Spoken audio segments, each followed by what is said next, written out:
Samya Yadottama Shloka Janashrayaratihi. And the translation Prabhupada has already given us a paraphrase in its purport, but there's very nice verses to give us some direction how to serve Krishna. அந்த பொருளுரையில அந்த 261 பொருளிலும் அந்த மொழிபெயர்ப்பை ஸ்ரீல பிரபுபாதர் வழங்கியிருக்கிறார். ரொம்ப எளிமையான விஷயம், நீங்க பின்பற்ற முடியும் எப்படி நம்மளுடைய மனதை கிருஷ்ணனிடத்தில் நிலைபெற செய்வது என்று. Srila Prabhupada says, because the mind is the master of the senses, when the mind is engaged, all the senses become engaged. We've already said this. So நம்ம ஏற்கனவே சொல்லிருக்கோம், மனமே புலன்களுடைய தலைவன், அதனால மனம் ஈடுபட்டால் கண்டிப்பாக புலன்கள் பின்பற்றும். Oh, therefore Govinda Das Kaviraj also says, Bhajahure man, Shri Nandanandan, Abhay Charanara Vindare. You worship the lotus, fix your mind on the lotus, the fearless lotus feet of Nandanandan.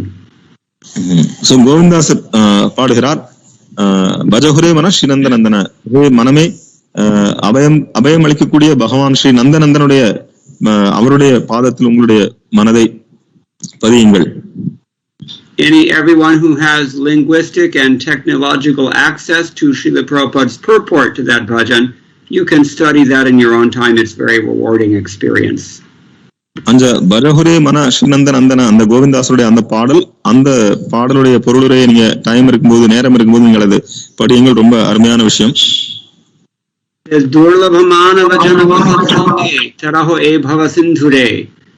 You can, now that you have this rare human birth, Durlabhamanava Janma, he said you can engage yourself in the association of the sadhus, the service of Krishna in the association of sadhus, and in this way cross over the ocean of sufferings. So இந்த மனித பிறவி மானுட பிறவி கிடைத்திருக்கிற பிறவி, அதுல நீங்க பகவானுடைய பக்தருடைய சங்கத்துல சேர்ந்து பகவானுக்கு பக்தி தொண்டு செய்தால் கண்டிப்பாக நீங்கள் இங்கிருந்து இந்த பிறவி பெருங்கடலை கடக்க முடியும். Human birth is so rare opportunity. Don't waste it. Don't squander it. மனித வாழ்க்கை கிடைத்திருக்கிற பிறவி, இதை வீணாக்கி விடாதீர்கள். And there's a great need to cross over the ocean of material sufferings as well. Just read the newspapers and see how many people are suffering and in how many ways. So நீங்க செய்தித்தாள் படிச்சீங்கன்னா தெரியும் எவ்வளவு பேர் எவ்வளவு கஷ்டப்பட்டு இருக்காங்கன்னு. கண்டிப்பாக நமக்கு இந்த துன்ப கடலை தாண்டி ஆக வேண்டும். You want to be the next one to suffer or die? So நீங்க தான் அடுத்தாப்புல கஷ்டப்பட தயாரா இருக்கீங்களா அல்லது மரணம் அடைய தயாரா இருக்கீங்களா? This in the 4th canto, Srila Prabhupada has written that the ocean of material existence is formed out of the multitude of tears of all those conditioned souls who are suffering in this material existence. So Srila Prabhupada 4வது ஸ்கந்தத்துல இந்த பவசாகரம் இந்த பிறவி பெருங்கடல் எப்படி உருவாகிறது என்றால், இந்த பௌதிக உலகத்தில் கட்டுண்ட ஜீவாத்மாக்கள் கஷ்டப்பட்டு அவர்கள் அழக்கூடிய அழுகை, அந்த அழுகையின் மூலமாகத்தான் இந்த கடல் உருவாக்கப்பட்டிருக்கிறது என்கிறார். Day and night we're working hard just to satisfy senses that are constantly hungry and really don't satisfy us. இரவும் பகலும் நாம் கடுமையாக உழைத்துக் கொண்டிருக்கிறோம் இந்த புலன்களை திருப்தி செய்வதற்காக, ஆனால் அந்த புலன்கள் நமக்கு திருப்தி கொடுப்பதே இல்லை. And in order to satisfy these ungrateful senses, we're willing to engage in the service of wicked rascals. So இந்த நன்றி கெட்ட புலன்களுக்கு சேவை செய்வதற்காக நாம் அயோக்கியர்களுக்கும் கொடூர குணம் படைத்தவர்களுக்கும் சேவை செய்ய தயாராகிறோம். People will rob, people will kill in order to satisfy their senses. So மக்களை கொள்ளையடிக்கிறார்கள் அல்லது கொலை செய்கிறார்கள் புலன்களை திருப்திப்படுத்துவதற்காக. And the senses are not really going to, they don't care about புலன்கள் இதை கண்டுக்க போறதே கிடையாது. ஏன்னா புலன்களுக்கு தேவை அதுக்கு அவருடைய புலன்களுடைய ஈடுபாடு மட்டும்தான். The senses have their own concerns. புலன்களுக்கு அவங்களுடைய சொந்த வேலை இருக்கிறது. Some of them are Edhana Jobana Putra Parijana. Ite Kiache Paratitire.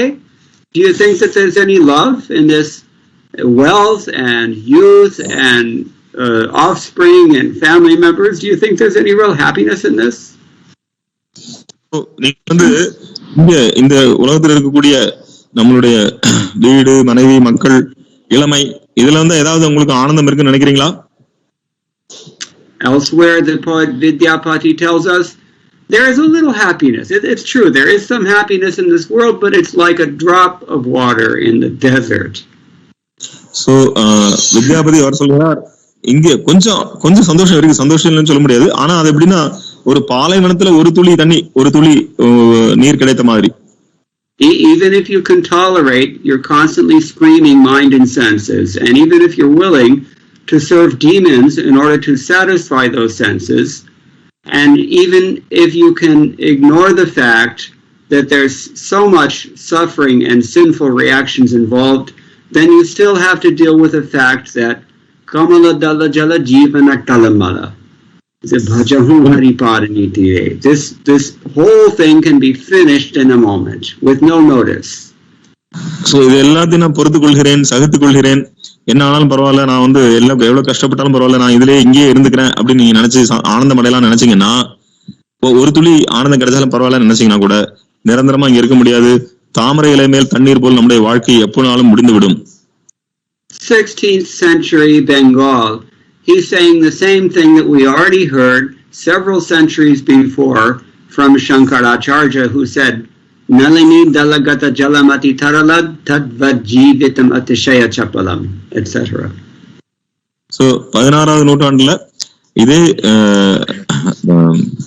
விஷயத்தை பல நூற்றாண்டுகளுக்கு முன்னால ஆதிசங்கராச்சாரியரும் பாடியிருக்கிறார். So, bhajahum haripat nitire, instead, my dear mind, worship the lotus feet of Lord Hari. அதற்கு பதிலாக பகவான் ஹரியினுடைய பாத கமலங்களை வழிபடுவாயாக. So Srila Prabhupada says this is bhakti yoga. Yoga means controlling the senses. Srila Prabhupada, இதுதான் பக்தி யோகா. யோகம் என்றால் புலன்களை கட்டுப்படுத்துவது. Now, this is interesting because then he says the senses actually can't be controlled in the proper sense of the term. They're always agitated. அதுக்கப்புறம் பாத்தீங்கன்னா பிரபுபாத் சொல்றார், புலன்களை கட்டுப்படுத்த முடியாது, ஏன்னா புலன்கள் எப்பொழுதுமே கிளர்ச்சி அடையக்கூடியது. I remember when I first joined ISKCON, I attended the class of one sannyasi, and he said, you want to see how your senses are agitated? Go stand in front of a mirror and stick out your tongue and try to stop it from moving. So, நான் ஒரு இஸ்கான்ல சேர்ந்த புதுசுல ஒரு சன்னியாசி எனக்கு ஒரு உபன்யாசம் கேட்டேன். அப்போ உங்களுடைய புலன்கள் வந்து எப்படி வந்து கிளர்ச்சி அடையுதுன்னு பாக்கணும்னா, நீங்க வந்து கண்ணாடி முன்னால போய் நில்லுங்க, உங்களுடைய நாக்கை வெளியே நீட்டுங்க, அந்த நாக்கு வந்து அசையாமல் உங்களால் நிறுத்த முடியாத பாருங்க, அப்போ உங்களுக்கு இந்த புலன்கள் எப்படி வந்து நம்மளை பாடாப்படுதுன்னு. Because I was only a teenager at that time, I went home and promptly tried it. நான் அப்போ வந்து இளைஞனா இருந்தேன். அப்போ நான் வந்து வீட்டுக்கு போய் நான் உடனடியாக அதை வந்து முயற்சி செய்து பார்த்தேன்.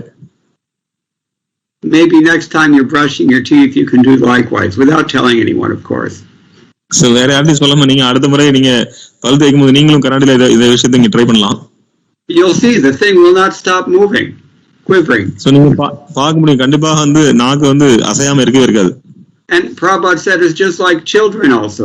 You can't take a child and tell them to sit down quietly. They're incapable of it. Not possible. So நீ ஒரு குழந்தைய வந்து பிரபுபாத் சொல்றார், ஒரு குழந்தைய வந்து ஒரு இடத்துல அமர வைக்க முடியாது, அது வந்து அங்கேயும் ஓடிட்டே இருக்கும், அது வந்து இயலாத காரியம். Arjuna also said, Chanchalam himanaha Krishna. It's instead of to control the mind is easier than controlling the wind. Arjun சொல்றார், மனம் எப்போதும் சஞ்சலம் அடைகிறது, நான் வந்து வீசும் காத்தை அடக்கிடுவேன், ஆனால் மனதை அடக்க முடியாது அப்படின்னு கிருஷ்ணன் சொல்றார். So the best course of mind is to, instead of trying to still the mind, you should just fix the mind somehow on Krishna's lotus feet. So மனதை நிலைநிறுத்துவதற்கு பதிலாக நீங்கள் மனதை கிருஷ்ணனுடைய திருவடியில் நீங்கள் ஈடுபடுத்தலாம். What does that mean? அப்படின்னா என்ன அர்த்தம்? That we've heard already from Ambarish Maharaj. The mind is always agitated, the senses are always agitated. Give them their engagements. Just keep them busy somehow, the way you engage a child. So Ambareesh Maharaj உடைய வாழ்க்கையில் நம்ம பார்த்திருக்கிறோம், எப்படி குழந்தையானது அதை இதையும் செய்து கொண்டிருக்கிறது. அது மாதிரி புலன்கள் ஓயாது, மனம் ஓயாது, ஆனால் புலன்களையும் மனதையும் எப்படியாவது நீங்கள் கிருஷ்ணனுடைய சேவையில் அதை பிஸியாக வைத்திருங்கள். It can be done, especially if we ask for help, because Krishna is always there to give us help. இதை செய்ய முடியும் எப்போ நாம வந்து கிருஷ்ணனிடம் உதவி கேட்கிறோமோ, கண்டிப்பா கிருஷ்ணன் உதவுவதற்கு தயாராக இருக்கிறார். Prabhupada concludes here, if one seriously engages in Krishna consciousness, that is the highest perfectional stage. You have to be serious and you have to engage yourself. Srila பிரபுபாதர் சொல்றார், யார் ஒருவர் கடுமையாக நேர்மையாக இந்த பக்தி தொண்டில் ஈடுபடுகிறாரோ அதுவே மிக உயர்ந்த நிறைவடைந்த நிலையாகும். Then he goes even further. The last sentence he says, you can repeat it in Tamil if you have the purport in front of you. So இறுதியில் அவர் சொல்கிறார்,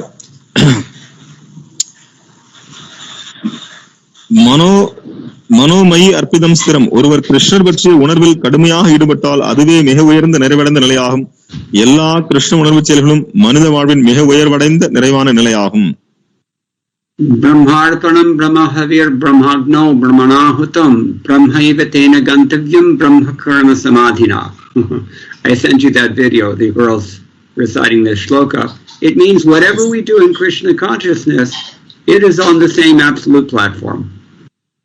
So நாம் எதெல்லாம் பகவான் கிருஷ்ணனுடைய சேவையில் ஈடுபடுகிறோமோ அது எல்லாமே பூரணமான ஆன்மீக படித்தரத்தில் இருக்கிறது. And it is on the highest perfectional level of human existence. அது மிக உயர்ந்த பக்குவ நிலையில் இருக்கிறது. So these are Srila Prabhupada's comments and those of his predecessors on this concluding verse of chapter 25, Lord Kapila Dev's teachings to Mother Devahuti.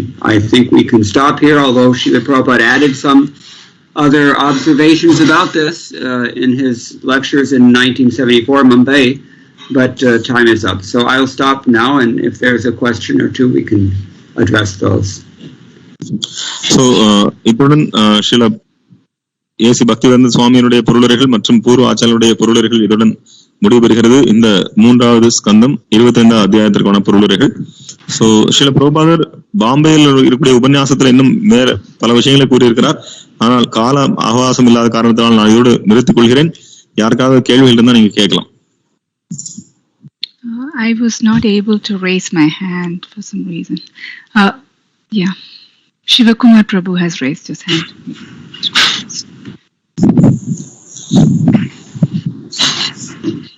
Hare Krishna Prabhu, Dandavat Prabhu. Hare Krishna. Prabhu, I just wanted to kind of thank from our bottom of our heart, Prabhu, for giving us your association and classes, the chapter 3.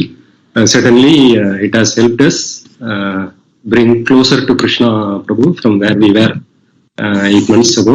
And a lot of questions I was personally asking, and mercifully you are giving very elaborate answers, very insightful answers. So I just wanted to thank from bottom of my heart, Prabhu. Hare Krishna. Thank you for teaching me such exemplary gratitude. I have that to learn from you. So பிரபு சிவகுமார் பிரபு கடந்த 8 மாதங்களாக சில முகுந்தத்த பிரபு நமக்கு இந்த 3வது ஸ்கந்தம் 25வது அத்தியாயம் நமக்கு வகுப்புகள் நடத்தி கொண்டிருக்கிறார். சோ ரொம்ப கிருஷ்ணனிடத்துல நெருக்கமாக நம்மளை கூட்டிக் கொண்டு சென்று விட்டார். அதற்கு சிவகுமார் பிரபு தன்னுடைய மனமார்ந்த நன்றி பிரபுக்கு தெரிவிக்கிறார். பிரபு சொல்றார், உங்களுடைய முன்னுதாரணமாக இருக்கக்கூடிய இந்த நன்றி செலுத்தக்கூடிய குணத்தை நான் உங்களிடமிருந்து கற்றுக்கொள்ள வேண்டும் என்று பிரபு சொல்றார். Hare Krishna. Kishori Priya had a question. Yes, Prabhuji.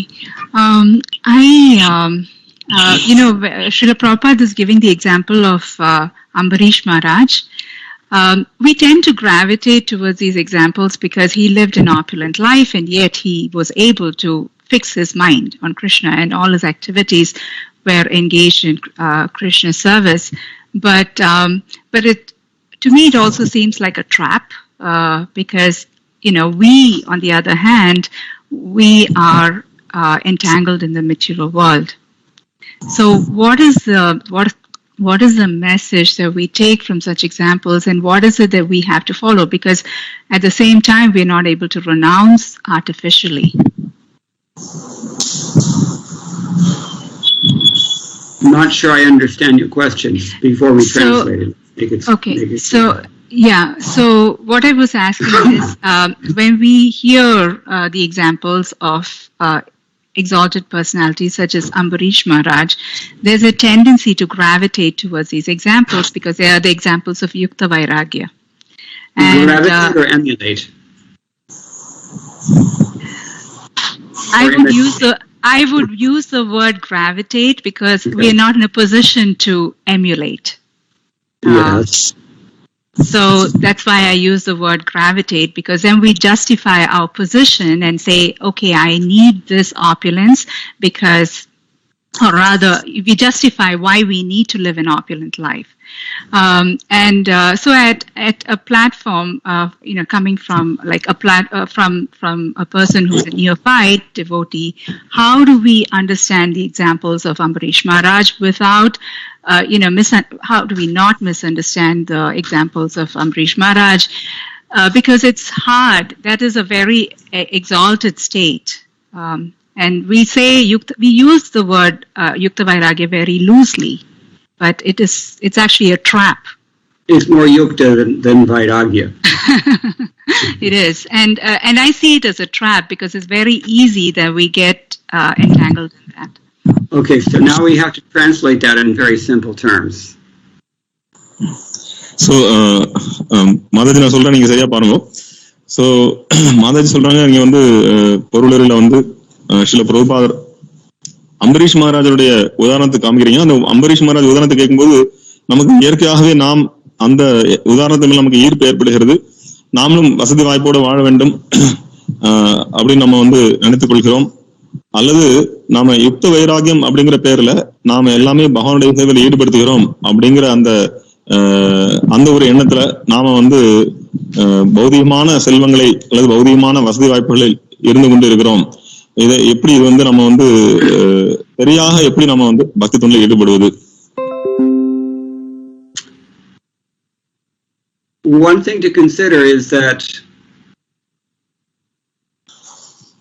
maybe it's appropriate if we find ourselves to be in an opulent condition relative to most of this world's population. Those who live, say, in America and lead a typical American middle class life, they're in a position of great opulence compared to the rest of the world. So இது சரியான விஷயம் தான். எப்படின்னா அமெரிக்கால வாழக்கூடிய ஒரு சராசரி ஒரு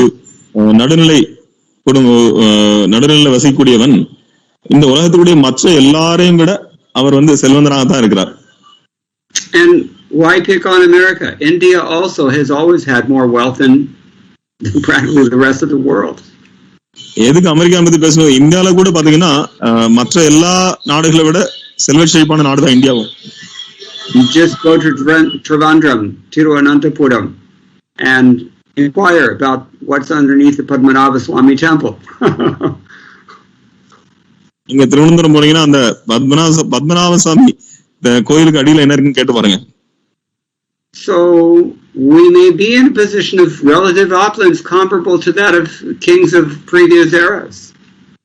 So நாம வந்து பார்த்தோம்னா கண்டிப்பாக முந்தைய காலங்கள்ல இருந்த அவங்க அளவுக்கு நம்ம வசதி வாய்ப்போடு இல்லாட்டியும் கண்டிப்பாக நாம இப்போது வந்து கொஞ்சம் வசதி வாய்ப்போடு இருக்கதான் செய்கிறோம்.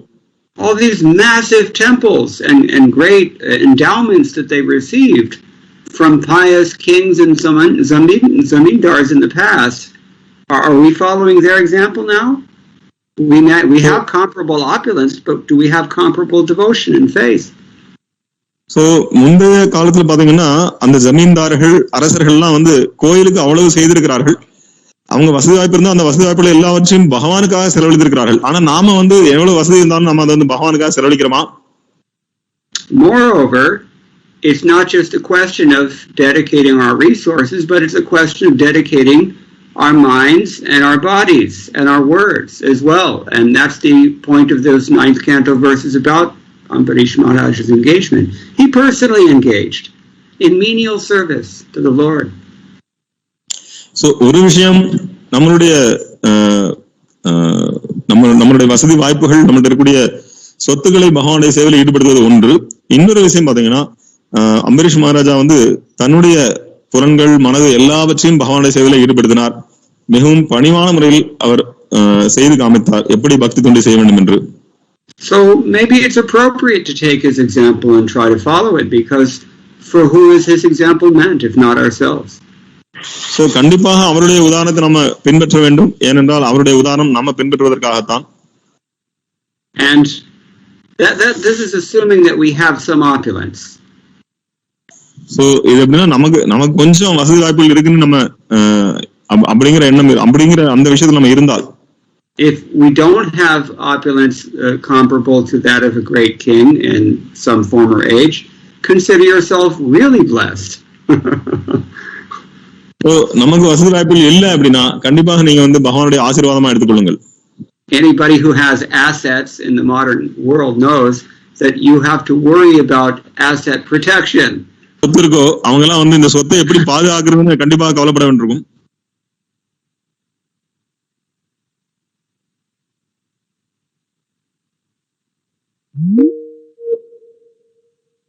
கம்ப்யூட்டர்ல வந்து திருடக்கூடியவர்கள்லாம் வந்து எதுக்காக உங்களுடைய கம்ப்யூட்டர் சிஸ்டத்தை தேடி அவங்க எல்லாம் எதுக்காக வந்து உங்க அக்கௌண்ட்ல இருந்து பணத்தை எடுக்கணும்னு நினைக்கிறாங்க? Or if you go to third world countries such